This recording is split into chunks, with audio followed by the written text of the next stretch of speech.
एक दिन राजा अरविंद सिंह दरबार में अपने युवराज वीर सिंह के साथ बैठे थे और अचानक राजा ने एक चौंकने वाला फैसला सुनाया। सौदागर, हमने तय किया है कि हम अपने पुत्र युवराज वीर सिंह को तुम्हें सौंप देंगे। तुम उसे अभी ले जा सकते हो, ले जाओ। सौदागर और दरबार के सभी लोग हैरान रह गए। क्या? आखिर पिताजी आप ऐसा कर क्यों रहे हैं मेरे साथ? मैं इस पूरे राज्य का होने वाला अगला राजा हूँ। मुझे इस राज्य की देखभाल करनी है, आपके बाद राज्य प्रशासन सब कुछ संभालना है, और आप अपने ही बेटे को सौदागर को सौंप रहे हैं। क्यों? आप मेरे साथ ऐसा क्यों कर रहे हैं? जवाब दीजिए पिताजी, मैं आपसे बात कर रहा हूँ। क्यों? हाँ महाराज, मतलब क्या आप सचमुच अपने पुत्र को मुझे सौंपना चाहते हैं? हमारी तो समझ में नहीं आ रहा महाराज, ऐसा कौन सा कारण है कि आप अपने बेटे राजकुमार को मुझ जैसे एक मामूली से सौदागर को बेच रहे हैं? तो सौदागर, हमने जो निर्णय लिया है वो पूरी तरह से सोच समझ कर लिया है। ये मेरे पुत्र और इस राज्य के भविष्य के लिए आवश्यक है। मैं चाहता हूं कि युवराज वीर सिंह जीवन के वास्तविक अनुभव से गुजरें और एक सच्चे शासक के रूप में मिलें। आप मेरे पुत्र को अभी अपने साथ ले जा सकते हैं, ले जाइए। सौदागर राजा के बेटे को अपने साथ लेकर जाता है। कैसे पिता हैं आप? कोई अपने ही पुत्र को इतनी बड़ी सजा कैसे दे सकता है? थोड़ी सी दया तो कर लेते, आखिर वो आपका पुत्र है। क्या आप भूल गए कि उसकी हर खुशी के लिए हमने हमेशा अपने कर्तव्यों से अधिक किया है? महारानी, आप अच्छी तरह से जानती हैं कि हम एक बार कोई भी फैसला कर लेते हैं तो उसके बाद पीछे मुड़कर नहीं देखते, और आप ये भी जानती हैं कि हमने ये फैसला क्यों लिया है। लेकिन महाराज, वो अभी बहुत युवा है, उसे हमारी देखभाल और मार्गदर्शन की जरूरत है। क्या उसे इस तरह दूर भेजना सही होगा? ये निर्णय केवल एक पिता का नहीं बल्कि एक राजा का है। हम चाहते हैं कि वो जीवन के कठिन सबक सीखें ताकि वो एक सच्चा और सक्षम शासक बन सके। हमारे इस फैसले के पीछे जो कारण है उसे आपके और मेरे अलावा और कोई नहीं जानता, और मुझे उम्मीद है महारानी कि एक माँ होने के नाते और एक महारानी होने के नाते आप ये समझेंगी, और ये बात हम दोनों तक ही सीमित रहेगी।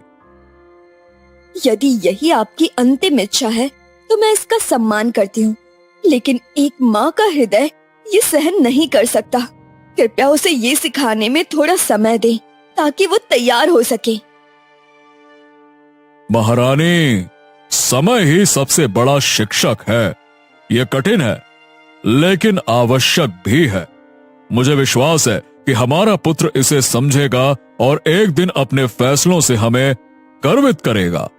आप निश्चिंत रहिए, हमने जो फैसला लिया है अब हम इस विषय पर और बात नहीं करेंगे।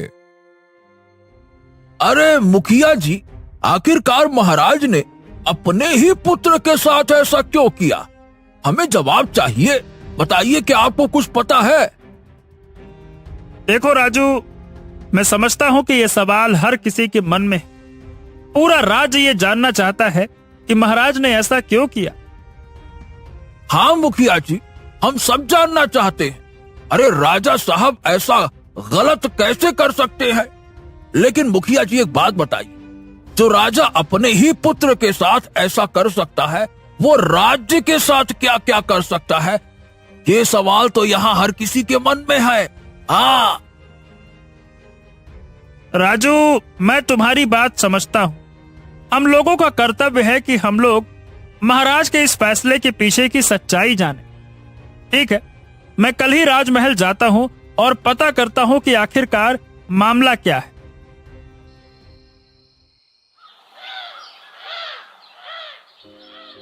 प्रणाम मंत्री जी, सेनापति जी। आप लोग कुछ कीजिए, राजकुमार को वापस महल में बुलवाइए। महाराज के इस फैसले से पूरे राज्य में हाहाकार मचा हुआ है। मंत्री जी, आप तो महाराज के साथ हमेशा रहते हैं, ज्यादातर कार्यों को आप ही तो देखते हैं। आपको तो इस बात का कुछ अंदाजा होगा ना कि महाराज ने आखिरकार अपने ही पुत्र को किसी सौदागर को क्यों सौंप दिया है?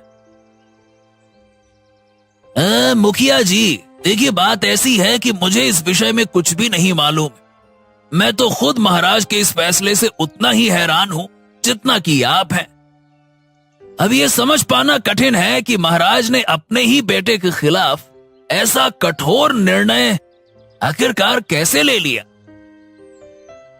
मंत्री जी, अगर आपको इस बात की जानकारी नहीं है तो हमें जल्द ही महाराज से इस विषय में बात करनी चाहिए।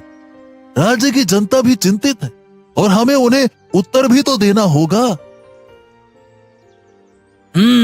सेनापति जी, वैसे आप कहे तो ठीक रहे। हमें महाराज से इस फैसले का कारण जानने का प्रयास करना तो चाहिए, लेकिन यह भी ध्यान रखना होगा कि ये विषय अत्यंत संवेदनशील है, कहीं महाराज को ठेस न पहुंच जाए। सही कहा मंत्री जी, लेकिन जनता के सवालों के जवाब दिए बिना हम इसे ज्यादा समय तक टाल नहीं सकते। हमारा कर्तव्य है कि हम इस स्थिति को जल्द से जल्द संभालें। तभी उधर से राजा का करीबी सलाहकार राजू आता है। राजू जी, आप तो महाराज के प्रिय सलाहकार हैं। महाराज कोई भी बड़ा निर्णय लेने से पहले आपसे सलाह मशवरा तो अवश्य लेते ही लेते हैं। आपको तो पता ही होगा कि महाराज ने आखिर अपने ही पुत्र के साथ ऐसा क्यों किया, बताइए। मंत्री जी, मैं आपकी भावना समझता हूँ, लेकिन क्या आपको सच में लगता है कि महाराज को ये सलाह दूंगा मैं कि वो अपने पुत्र को, जो कि इस राज्य के अगले उत्तराधिकारी हैं, उसे किसी सौदागर के हाथों सौंप दें? मैं ऐसा कभी सपने में भी नहीं सोच सकता। बल्कि मैं तो हैरान परेशान हूँ महाराज के इस अचानक लिए गए फैसले से। ये सच है कि महाराज कोई भी बड़ा निर्णय लेने से पहले मुझसे सलाह मशवरा लेते, लेकिन इस निर्णय में उन्होंने ना तो मुझसे ना ही किसी और से कोई सलाह मशवरा की। अब ये तो गहरा राज ही है और ये राज केवल और केवल महाराज ही खोल सकते हैं। हमें धैर्य रखना होगा और प्रतीक्षा करनी होगी। मैं भी उतना ही चिंतित हूँ जितना कि आप लोग हैं। हाँ। हे भगवान, मुझ जैसा लाचार पिता किसी को मत बनाना। अरे कैसे बताऊं किसी को कि कितना बड़ा पत्थर दिल पर रखकर हमने अपने कलेजे के टुकड़े अपने बेटे को किसी सौदागर को सौंपा है। ये रहस्य जो चाह कर भी हम किसी को नहीं कह सकते, ये हमें भीतर से तोड़ रहा है। पता नहीं वो राजकुमार हमारे किस हाल में होंगे। अरे जो कभी महलों में रहते थे, कैसे रहेंगे? उसे सुरक्षित रखना भगवान, सुरक्षित रखना। ए राजकुमार, मालिक ने ये कुल्हाड़ी आपको देने को कहा है, लो। पर इसका मैं क्या करूं? ये तुम मुझे क्यों दे रहे हो? आपको भी हम सबके साथ मिलकर इस पेड़ को काटना होगा, और क्या, चलो। ये क्या बकवास कर रहे हो? अरे तुम्हारी इतनी हिम्मत कि तुम हमसे काम करवाओगे हैं? हाँ, आपको ये काम करना होगा। अरे इन सब के साथ मिलकर आपको भी पेड़ काटना होगा।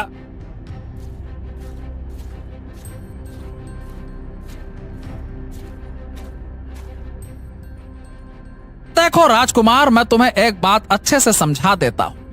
अब तुम राजकुमार नहीं बल्कि मेरे गुलाम हो, और तुम्हें इन सब के साथ मिलकर यहीं पर काम करना होगा जो बाकी के सब गुलाम कर रहे हैं। क्या कहा? मैं और गुलाम? अरे तुम होश में तो हो?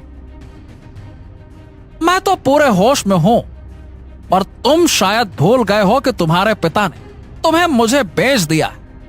अब तुम कोई राजकुमार नहीं हो, बल्कि मेरे गुलाम हो। यह बात तुम अपने दिमाग में बैठा लो, समझे? और ये लो, पकड़ो कुल्हाड़ी और जल्दी से काम पे लग जाओ, वरना शाम का खाना भी नहीं मिलेगा और तुम्हें भूखे पेट सोना पड़ेगा, समझे? राजकुमार उस सौदागर की बातें सुनकर बहुत क्रोधित हो जाता है। वो गुस्से में वहाँ से कुछ दूर जाकर एक पेड़ के नीचे बैठ जाता है। अरे ये क्या किया पिताजी? आपने अपने ही बेटे को एक सौदागर के हाथों बेच दिया। आखिर ऐसा क्या हुआ कि आपको ये कदम उठाना पड़ा? क्या राज्य में धन दौलत या खजाने की इतनी कमी हो गई थी कि आपने अपने ही पुत्र का सौदा कर लिया? हाँ? महाराज, ये आपने क्या किया? आपने अपने ही पुत्र को एक व्यापारी को बेच दिया और आप यहाँ आराम से महल में बैठे हैं। भला आपको हो क्या गया है? आप ऐसा कैसे कर सकते हैं? कृपया मेरे पुत्र को वापस लेकर आइए महाराज, मुझे मेरा बेटा चाहिए। महारानी, हम राजकुमार को वापस नहीं ला सकते और हम आपसे आग्रह करते हैं कि दोबारा इस विषय पर या राजकुमार के विषय पर हमसे कोई बात ना करें। यह विषय मेरा हृदय पहले ही तोड़ चुका। कृपया हमें अकेला छोड़ दे, अब हम और कुछ नहीं सुन सकते।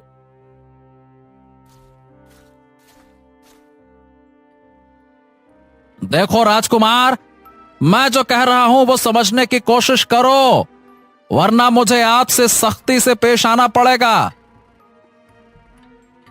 हाँ, अगर मुझे पता लगाना है कि मुझे पिताजी ने क्यों भेजा, तो मुझे इस सौदागर की बात माननी होगी।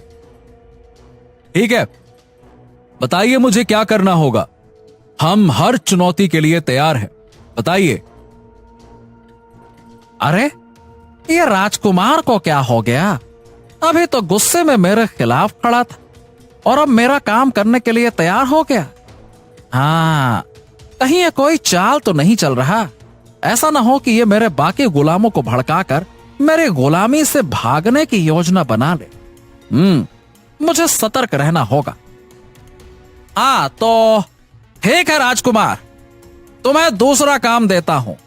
हर रोज तालाब से पानी ला ताकि सभी गुलामों के लिए भोजन तैयार हो सके, लेकिन हाँ, इसमें कोई ढिलाई और चालाकी नहीं होनी चाहिए, समझ गए ना? हाँ हाँ, बिल्कुल बिल्कुल, जैसी आपकी आज्ञा, मैं वैसा ही करूंगा जो आप कहेंगे। अब राजकुमार भी एक आम मजदूर की तरह ही बनकर रोज तालाब से पानी लेने जाता।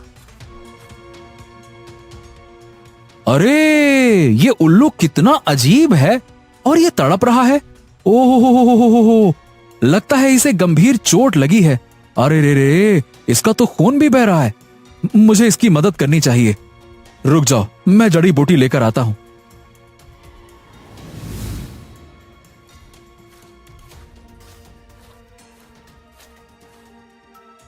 राजकुमार जड़ी बूटी ढूंढकर उल्लू की चोट पर लगा देता है। हाँ, अब ये ठीक हो जाएगा। बेचारा मासूम घायल पड़ा था। कुछ देर बाद उल्लू को होश आता है। मैं तुम्हारा धन्यवाद इंसान, तुमने मेरी मदद की। क्या है? तुम इंसानों की तरह बोल रहे हो? ये कैसे संभव है? हाँ, क्योंकि मैं एक खास उल्लू हूँ। देखो, पहले मैं एक तपस्वी साधु का सेवक था, लेकिन एक दुष्ट तांत्रिक ने मुझसे एक जादुई माला छीन ली जो मेरे गुरु ने मुझे दिया था। उस माला से वो तांत्रिक शक्तियां प्राप्त करना चाहता है और उसने मेरी ताकत छीन ली। अब मुझे वो माला वापस लानी है। सुनो ना, तुम मेरी मदद से उस तांत्रिक को हरा सकते हो और माला वापस ला सकते हो। बताओ, तुम मेरी मदद करोगे ना? बोलो, करोगे ना? बोलो भी। अरे कितना बोलते हो तुम। ठीक है, बताओ वो माला कहाँ है और वो तांत्रिक कहाँ मिलेगा? हाँ, तो वो तांत्रिक यहाँ से कुछ दूर एक लाल गुफा में तपस्या कर रहा है। वो माला प्राप्त कर जादुई सिद्धियां हासिल करना चाहता है। हाँ, वहाँ है वो। समझ गया। तो फिर मैं उस तांत्रिक के पास जाकर माला वापस छीन लाऊंगा, चाहे जो भी हो। ये ठीक रहेगा? अरे लेकिन तुम ध्यान रखना, वो तांत्रिक इतना शक्तिशाली है कि वो तुम्हें नुकसान पहुंचा सकता है, मार भी सकता है। हाँ हाँ, ठीक है, तुम निश्चिंत रहो। मैं हर खतरे का सामना करने को तैयार हूं। मुझे उस माला को लाना ही होगा। राजकुमार और उल्लू उस तांत्रिक की ओर बढ़ते हैं। सावधान रहो, हमें चुपके से और खामोशी से आगे बढ़ना होगा, है ना? धीरे धीरे दबे पांव चलो।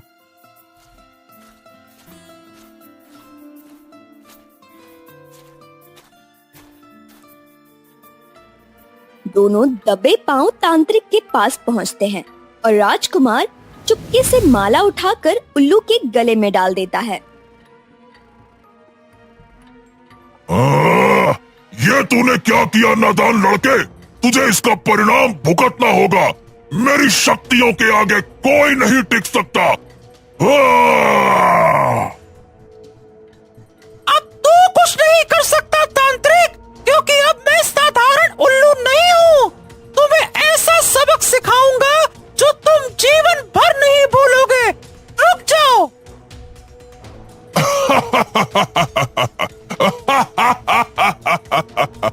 अबे ओ उल्लू, तू मुझे हराएगा? मैं तेरा अंत चुटकियों में कर दूंगा। मेरी तांत्रिक शक्तियां इसे खत्म कर देंगी। तांत्रिक, संभल जाओ। तुमने पहले ही बहुत गलत किया है। अब इसका अंजाम भुगतने के लिए तैयार रहो। तांत्रिक तोते पर प्रहार कर देता है, लेकिन तभी दुष्ट तांत्रिक, अब तेरे कर्मों की तुझे सजा मिलेगी। अधर्म का अंत निश्चित है। तैयार हो जाओ अपनी अंतिम सजा के लिए।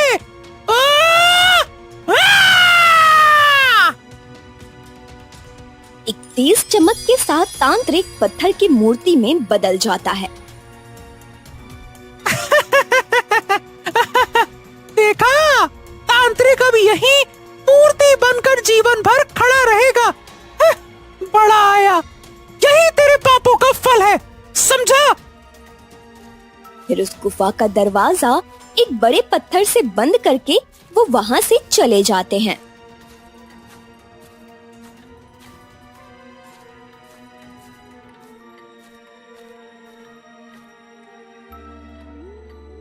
ए भोले इंसान, तुम्हारा साहस और भलाई वाकई में सराहनीय है, परंतु एक और उपकार की आवश्यकता है। बताओ, क्या तुम मेरी मदद करोगे? अरे ओ उल्लू मेरे मित्र, मैंने जो कुछ भी किया वो मेरी इंसानियत और कर्तव्य था। लेकिन हाँ, अगर तुम्हारी मदद से किसी और का भला हो सकता है तो बताओ, मैं क्या कर सकता हूँ? मैं हर चीज के लिए तैयार हूँ। ये साधु महाराज के गले में जो काला धागा है वो उनके शक्ति स्रोत को रोक रहा है। इसे तुरंत हटाओ, नहीं तो उनका जीवन खतरे में पड़ सकता है। हाँ। राजकुमार बिना समय गवाए साधु महाराज के गले से काला धागा निकाल देता है। तभी एक प्रकाश फैलता है और साधु के चेहरे पर चमक लौट आती है। वीर नौजवान, तुमने मुझे इस बंधन से मुक्त किया, परंतु मुझे एक बात समझ नहीं आई। मेरी दिव्य माला, जिसे उस दुष्ट तांत्रिक ने छीन लिया था, वो तुम्हारे पास कैसे आई? महाराज, ये सब वीर युवक की बदौलत संभव हो पाया है। इसने अपनी सूझबूझ और साहस से तांत्रिक की चालाकियों को हरा दिया। हाँ, आज इसने आपकी माला को पुनः प्राप्त किया और तांत्रिक को लाल गुफा में हमेशा के लिए कैद कर दिया। हाँ। अरे वाह! आशीर्वाद आशीर्वाद बेटे, आशीर्वाद। तुम्हारा बहुत बहुत धन्यवाद। तुम सच्चे नायक हो। लेकिन बताओ, तुम कौन हो और कहां से आए हो? महाराज, मैं राजकुमार वीर सिंह हूं, इस राज्य के राजा आनंद सिंह का पुत्र। लेकिन अब मैं एक साधारण व्यक्ति की तरह जीवन जी रहा हूं। क्या तुम राजा आनंद सिंह के पुत्र हो? ओ हो। लेकिन तुम साधारण कपड़ों में क्यों हो? तुम्हारे व्यक्तित्व में एक राजकुमार की शान क्यों नहीं झलकती? महाराज, मेरे पिता ने, दरअसल बात यह है कि मेरे पिता ने मुझे एक व्यापारी के हाथों बेच दिया था। अब मैं उसके लिए जंगल से लकड़ियां काटने, तालाब से पानी भरने, यही सब काम करता हूं। मुझे नहीं पता कि उन्होंने ऐसा क्यों किया, जबकि हमारे पास किसी चीज की कमी नहीं। साधु कुछ देर के लिए मौन हो जाते हैं और फिर धीरे से कहते हैं, बेटा, मैं बताता हूं कि उन्होंने ऐसा क्यों किया। ये एक गहरे रहस्य की बात है जो आज से 10 साल पहले जंगल में शुरू हुई थी। एक गरीब आदमी जंगल में अपने साथ एक हिरण को लेकर जा रहा था। उसी समय तुम्हारे पिता राजा आनंद सिंह वहां से गुजर रहे। उस हिरण ने तुम्हारे पिता को सम्मोहित कर दिया। वो था ही इतना खूबसूरत, तो बस। पर उस हिरण के साथ एक अभिशाप भी जुड़ा हुआ था। तो उस हिरण को तुम्हारे पिता उस गरीब आदमी से मांगने लगे। ये हिरण कितना रहस्यमयी और सुंदरता से भरा हुआ है, जैसे प्रकृति ने इसे अपनी कला का उदाहरण बना लिया हो। सुनो, क्या तुम इसे मुझे दोगे? मेरा मन इसकी सुंदरता से समाहित हो गया है और हम इसे अपने पास रखना चाहते हैं। बताओ। नहीं महाराज, यह हिरण हमारे पूर्वजों की निशानी है, जिसे मैंने कई पीढ़ियों से संरक्षित रखा है। मैं इसे आपको नहीं दे सकता। कृपया इसे समझे महाराज, क्षमा करें। क्या कहा? तेरी इतनी हिम्मत कि तू एक राजा को इनकार कर रहा है? क्या तुझे नहीं पता कि हम इस राज्य के अकेले शासक हैं? हमें जो चाहिए वो हम लेकर रहते हैं। क्या तुम्हें नहीं पता? महाराज, मुझे पूरा एहसास है कि आप इस राज्य के राजा हैं, लेकिन यह हिरण मेरे लिए एक अमूल्य धरोहर है। यह किसी भी कीमत पर मैं आपको नहीं दे सकता। कृपया करके मुझे माफ कर दीजिए। तुम्हारी मजबूरी की हमें कोई चिंता नहीं है। ये हिरण हमें चाहिए, मतलब चाहिए, और हम इसे हासिल करके रहेंगे। तुम इसे हमें दान में दे दो या फिर मुझे इससे खरीदने का अधिकार दो। हम तुम्हें मुंह मांगी कीमत देंगे, लेकिन याद रखो, जो हमें पसंद आता है वो हमारी जागीर बन जाता है और उसे कोई भी रोक नहीं सकता, समझे? शिकारी का चेहरा चिंता और संकोच से भर जाता है, लेकिन वो चुपचाप खड़ा रहता है। राजा अब जबरदस्ती उस गरीब को ढेर सारे सोने के सिक्के देते हैं और उस हिरण को लेकर वहां से जाने लगते हैं। हे राजन, तुमने जो किया वो गलत था। वो हिरण उस गरीब के पूर्वजों का अमूल्य धरोहर था और तुमने उससे छीन लिया है। तुम्हें नहीं लगता कि यह गलत है? और तुम्हें यह अधिकार दिया किसने कि तुम किसी से कुछ भी छीन लो? अब मेरी बात ध्यान से सुनो, उसे वापस कर दो, नहीं तो परिणाम बुरा होगा। देखो साधु महाराज, तुम नहीं जानते कि तुम किससे बात कर रहे हो, समझे? ये हिरण अब हमारा है। हमने इसके बदले उस गरीब को बहुत अच्छा धन दे दिया है और तुम क्यों बीच में टांग अड़ा रहे हो? तुम्हारी कोई भी बात हमारी समझ नहीं आ रही है, समझे? तो फिर ठीक है, तुम ये हिरण वापस नहीं करोगे तो याद रखना, तुम्हें भी एक दिन अपनी अनमोल चीज खोनी पड़ेगी और तब तुम्हें समझ में आएगा कि किसी की भावना से बड़ा कुछ नहीं होता। अरे अरे अरे अरे, तुम होते कौन हो हमें आदेश देने वाले? ये हिरण अब हमारी जागीर है और हम इसे वापस नहीं करेंगे, समझे?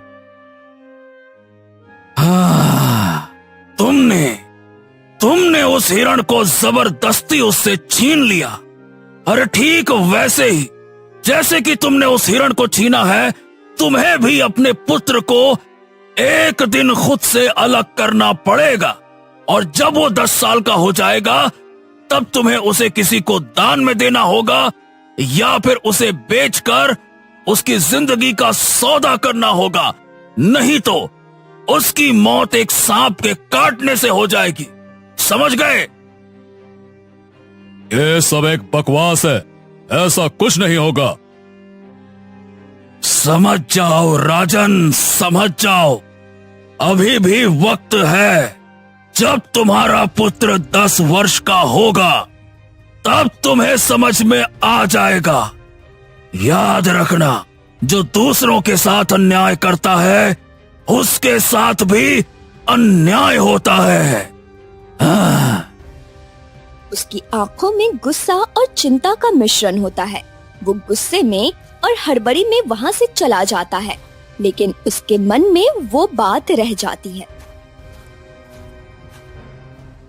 हाँ साधु महाराज, 2 महीने पहले की बात है, जब मैं अपने कक्ष में गहरी नींद में सो रहा था, तभी अचानक मेरे कमरे में एक डरावना सांप घुस आया और मैं सोते हुए उसका आभास भी नहीं कर पाया। लेकिन वो तो इत्तेफाक की बात है, एक सैनिक ने उसे देख लिया और तुरंत मेरे पिताजी को सूचित किया। पिताजी के चेहरे पर घबराहट साफ दिखाई दी और उसी दिन उन्होंने मुझे एक व्यापारी को बेचने का फैसला कर लिया था। हाँ, मुझे याद है, तुम्हारे पिताजी मेरे आश्रम में आए उसी सांप वाली घटना के बाद। वो परेशान थे और मुझसे उपाय पूछने आए थे। मैंने उन्हें बताया था कि ये सब कुछ किस्मत और पूर्व जन्मों के कर्मों का परिणाम हो सकता है। साधु महाराज, जैसा आपने कहा था वैसा ही हुआ। मेरे पुत्र को एक सांप काटने आया था। वो तो सैनिक ने देख लिया, जिसके कारण राजकुमार बच गया। क्या अब कोई रास्ता है जिससे उसे बचाया जा सके? राजन, तुम्हारे पास कोई और रास्ता नहीं है।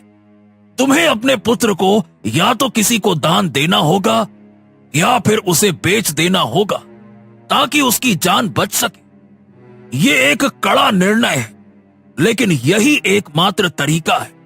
अगर तुम ऐसा नहीं करते तो तुम्हारे पुत्र की मृत्यु निश्चित है और वो सांप के डसने से ही होगी, याद रखना। अरे साधु महाराज, मैं अपने पुत्र को किसी को दान में दे दूंगा तो उसका जीवन तो बच जाएगा, लेकिन वो सदा के लिए उसी का हो जाएगा। क्या यह सही है? और अगर मैं उसे किसी को बेच दूं तो क्या वो भी अपनी पहचान खो देगा? मैं करूं तो करूं क्या? हमारे तो कुछ समझ में नहीं आ रहा। तुमने अपने जीवन में बहुत कुछ खो दिया है राजन, लेकिन तुम्हारे पिता ने तुम्हें एक व्यापारी को बेच दिया ताकि तुम जीवित रह सको। इस कठिन समय में भी तुम्हारे जीवन को बचाने के लिए कोई और रास्ता नहीं था। क्या? इसका मतलब कि मैं हमेशा के लिए अपने माता पिता से दूर रहूंगा। अरे क्या मैं उन्हें कभी वापस नहीं देख पाऊंगा? नहीं राजकुमार, यह समय बहुत कठिन है, लेकिन तुम्हें इस समय अपने माता पिता से दूर ही रहना होगा। तुम्हारे पिता को अपनी गलती का एहसास कराना होगा और वो गरीब व्यक्ति जिसके साथ तुम्हारे पिता ने गलत किया था, उसके पास जाकर अपनी भूल का पछतावा करना होगा और नाग देवता की पूजा करके उन्हें प्रसन्न करना होगा। इसके बाद उस गरीब आदमी या व्यापारी से लिए हुए हिरण को वापस लौटाना होगा ताकि तुम अपने माता पिता के पास वापस जा सको। धन्यवाद साधु महाराज। ठीक है, आप जो कहते हैं वही सत्य है। अब मैं जाकर अपने पिता को सारी बात बताऊंगा।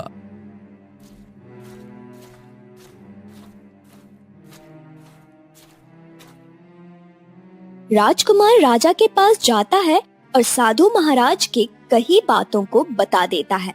राजा अपने किए गए निर्णय पर पछताता है और वही करता है जो साधु महाराज ने कहा था। वो उस गरीब के घर जाकर अपनी गलती का प्रायश्चित करता है और उसे अधिक से अधिक दान देता है। बाद में वो नाग देवता की पूजा करता है। धन्यवाद साधु महाराज, धन्यवाद। आपने मुझे सही रास्ता दिखाया। अब मैं अपने माता पिता के साथ खुशी खुशी रह सकता हूँ। बहुत बहुत धन्यवाद, बहुत बहुत धन्यवाद। राजकुमार अपने माता पिता के पास लौटता है और पूरा परिवार फिर से एक साथ महल में रहने लगता है, हंसी और खुशी के साथ।